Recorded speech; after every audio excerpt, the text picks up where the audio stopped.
তুই খাই গেলি।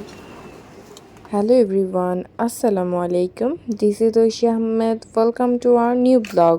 ভিডিওটা কোনো কাজের পারপাস অথবা কোনো ফানি পারপাসে করা না বা এরকমও প্রিটেন্ড করা হচ্ছে না যে আমি অনেক কাজ করতেছি সেটা শো করানোর জন্য জাস্ট ভিডিওটা করা, এরকম কোনো কিছুই না। কোরবানির জন্য আনা এই দুইটা ছাগল আমি আমার বারান্দাতে রাখছিলাম এবং ওইটাকে খাওয়ানো থেকে গোসল করানোর পর্যন্ত প্রত্যেকটা কাজই আমি আমার ছেলে নিজের হাতে করেছি এবং এই কাজগুলো করতে যে আমরা এত বেশি ভালোবেসে ফেলেছিলাম দুইটা অবলা প্রাণীকে।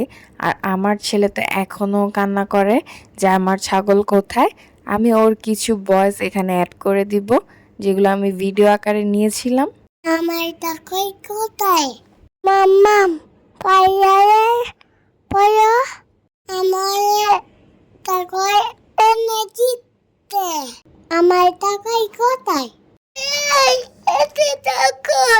বিশেষ করে তাইফের জন্য এই ছাগলগুলো বারান্দায় রাখা হয়েছিল, সে যাতে ছাগলগুলোকে দেখতে পারে। বারবার গরুর জন্য নিচে নামা আমার জন্য অনেক বেশি পেইনফুল ছিল, বিকজ ও গরু দেখলে একদম পাগল হয়ে যায় এবং হাত ছেড়ে দৌড় দেয়। এমন কি ছাগলগুলো যখন ঈদের দিন কোরবানি করা হয় তার মনটা এত পরিমাণ খারাপ ছিল, সে তো ভীষণ আপসেট হয়ে গেছে। বাসায় আইসা একদম খাটের উপরে শুয়ে আছে, একটু পরপর ঘুরে ফিরে আসে আর বলে আমার ছাগলগুলো কে নিয়ে গেল, আমার ছাগল ভাইয়া কেটে ফেলছে কেন।